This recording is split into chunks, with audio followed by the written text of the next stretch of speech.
Halo, assalamualaikum warahmatullahi wabarakatuh. Berkat Tuhan mengalir atas hidup kita semua. Semoga semua makhluk hidup bahagia dan terima kasih. Oke, ada beberapa review pertanyaan-pertanyaan yang meminta dibahas perlakuan majikan. Kenapa sih jahat banget? Kenapa sih perlakuan majikan seperti ini, seperti itu? Kenapa sih perlakuan agent seperti ini, seperti itu? Oke, saya cuma ambil garis besarnya saja ya. Saya tidak bisa menghakimi bahwa apa yang saya katakan ini semuanya benar. Ini hanya menurut pengalaman saya saja. Jadi kalau Anda adalah majikan, kalau Anda adalah agent, kalau Anda adalah staff agent, atau kalau Anda adalah orang PT, atau bahkan Anda lah yang saya bicarakan, mari kasih saya komentarnya ya. Saya tunggu, karena mau tidak mau, suka tidak suka, semua data itu menurut pribadi saya. Jadi ceritakan juga pengalaman kalian di sini bersama saya, Yuni, TKW Hong Kong. Iya. Jadi bagaimana sih prosesnya untuk mengambil seorang Cece dari Indonesia? Ini pertanyaan yang sering kali terjadi. Dan berapa sih biayanya itu untuk ambil Cece saat ini yang dari Indonesia? Oke. Ini saya tidak tahu di Indonesia sana itu zero cost atau yang di Indonesia sana bayar ya. Saya ambil average saja buat seseorang yang sudah ek atau tidak ek. Apakah beda, Miss Yuni? Ada perbedaannya ya. Jadi sales yang ada di Hong Kong ini akan membedakan 3 tahapan, di mana itu X Hong Kong, X Singapura, dan X Taiwan itu dalam kategori A.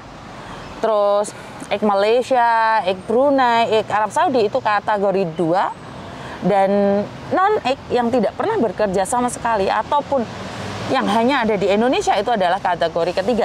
Dari situ marilah kita lihat permintaan dari majikan. Karena permintaan dari majikan itu kebanyakan yang sudah pengalaman, cekatan, ngerti, dan paham.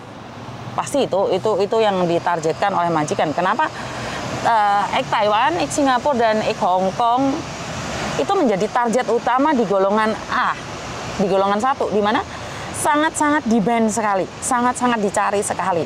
Tapi majikan sebenarnya bayarnya mahal, Mbak. Untuk yang X ini majikan bayarnya di agent itu lebih mahal dibandingkan dengan yang kategori 2 dan kategori 3. Kategori pertama ini biasanya itu sudah berpengalaman dan mengerti bahasa. Walaupun pada akhirnya majikan banyak yang komplain mereka tidak tahu apa-apa. Saya ceritakan dulu di awal, seandainya gini, ada satu majikan yang bernama Papa itu datang ke kantor dan cari pembantu untuk menjaga istrinya Papa ini. Jadi istrinya Papa ini sakit dan butuh bantuan, dan otomatis dia harus meng-hire seseorang yang sudah berpengalaman. Oke, jadi di plan pertama itu anggap aja harganya 20.000. Untuk plan kedua itu harganya 18.000. Untuk plan ketiga itu mungkin 16.000.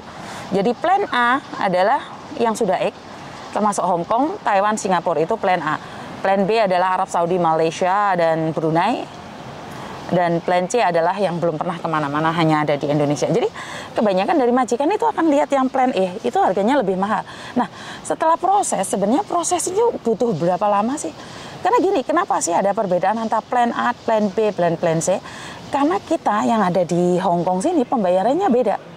Jadi yang plan E ini bayarnya lebih mahal. Kenapa? Kita bayarin PT.